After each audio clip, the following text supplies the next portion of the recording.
प्रभु मैं तेरी दासी हूँ, तेरी वाणी अब मुझे पुकारे। मुझ पर तूने कृपा दृष्टि की, धन्य धन्य है तेरा नाम।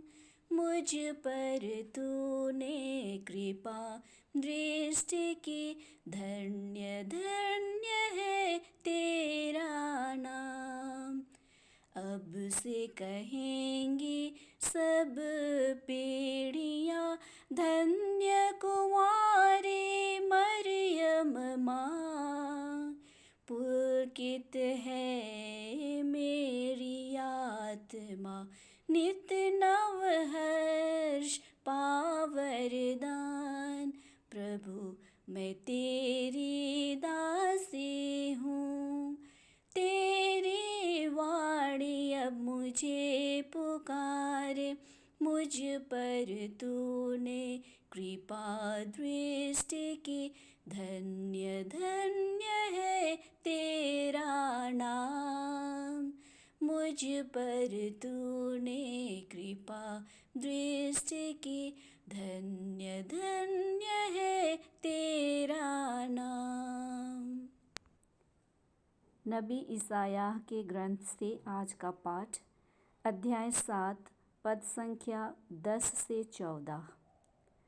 प्रभु ने आहाज से यह कहा, चाहे अधोलोक की गहराई से हो, चाहे आकाश की ऊंचाई से, अपने प्रभु ईश्वर से अपने लिए एक चिन्ह मांगो। आहाज ने उत्तर दिया, जी नहीं, मैं प्रभु की परीक्षा नहीं लूँगा। इस पर उसने कहा, दाऊद के वंश मेरी बात सुनो। क्या मनुष्यों को तंग करना तुम्हारे लिए पर्याप्त नहीं है, जो तुम ईश्वर के धैर्य की भी परीक्षा लेना चाहते हो? प्रभु स्वयं तुम्हें एक चिन्ह देगा, और वह यह है, एक कुंवारी गर्भवती है, वह एक पुत्र को प्रसव करेगी और उसका नाम इम्मानुएल रखेगी, जिसका अर्थ है प्रभु हमारे साथ हैं। आज हम प्रभु यीशु के शरीर धारण के संदेश का महापर्व मना रहे हैं। सचमुच ईश्वर के कार्य अपूर्व और असीम हैं। जो कार्य हमें अनहोने लगते हैं, ईश्वर उन्हें संभव बना देते हैं। ईश्वर के लिए कोई भी कार्य असंभव नहीं है। आज इस बात की पुष्टि हमें आज के पाठ से मिलती है, जहां हम देखते हैं और पाते हैं कि एक और बुढ़ापे में 100 साल की उम्र में एलिजाबेथ, जो एक बांझ कहलाती थी, को पुत्र होने वाला है, और यह उसका 6ठा महीना हो रहा है। और वहीं दूसरी ओर एक कुंवारी मरियम, जिसका किसी पुरुष से कोई संसर्ग नहीं है, सर्वोच्च प्रभु की शक्ति की छाया से, पवित्र आत्मा की कृपा से ईश्वर के पुत्र की माँ बनने वाली है। एक पुत्र प्रसव करेगी और जिसका नाम वो इम्मानुएल रखेगी, जिसका अर्थ होता है प्रभु हमारे साथ हैं। क्योंकि मानव मुक्ति की योजना के लिए ईश्वर का इंसान बनना जरूरी था, और इस योजना को कार्य रूप देने के लिए ईश्वर ने माता मरियम को चुना, जो एक महान पुरुष को जन्म देगी।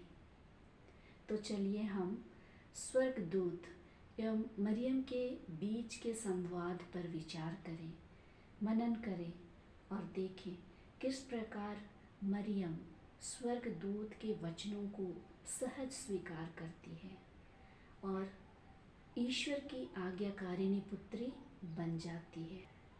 स्वर्गदूत मरियम का अभिवादन करते हुए दुनिया के मुक्तिदाता को संसार में लाने के लिए मरियम से आग्रहपूर्ण निवेदन करता है।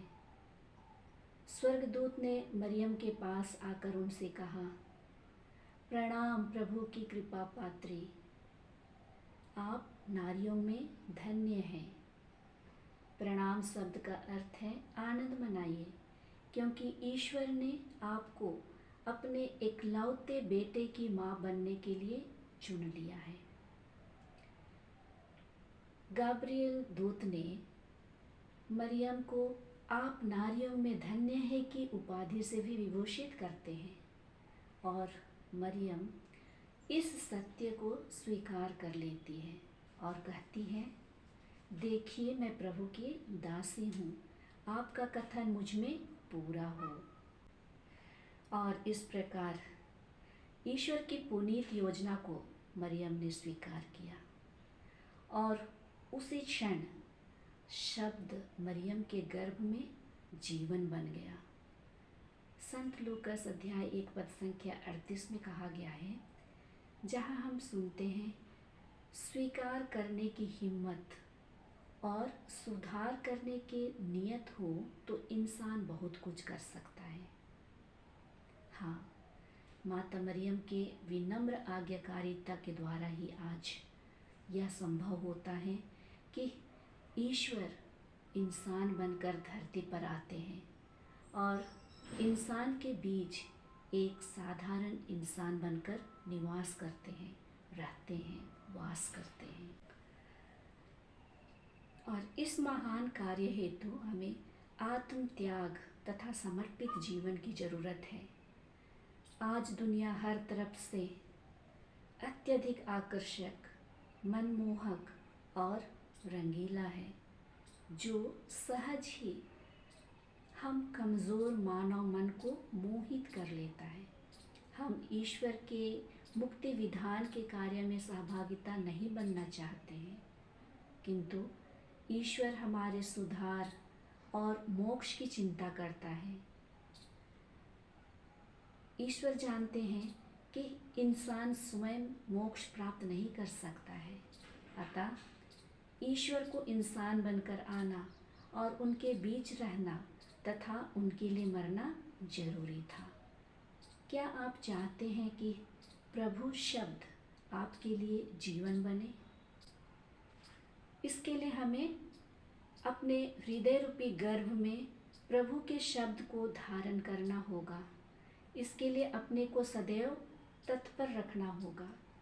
ईश्वर की पवित्र योजना को स्वीकार करने के लिए तैयार रहना होगा। माँ मरियम की भांति हम ईश्वर के प्रति ईमानदार बने रहें।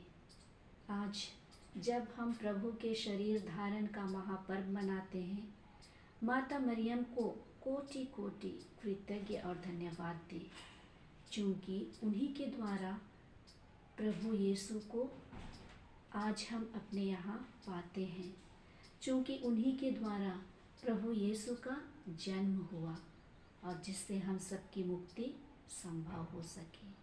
आमीन।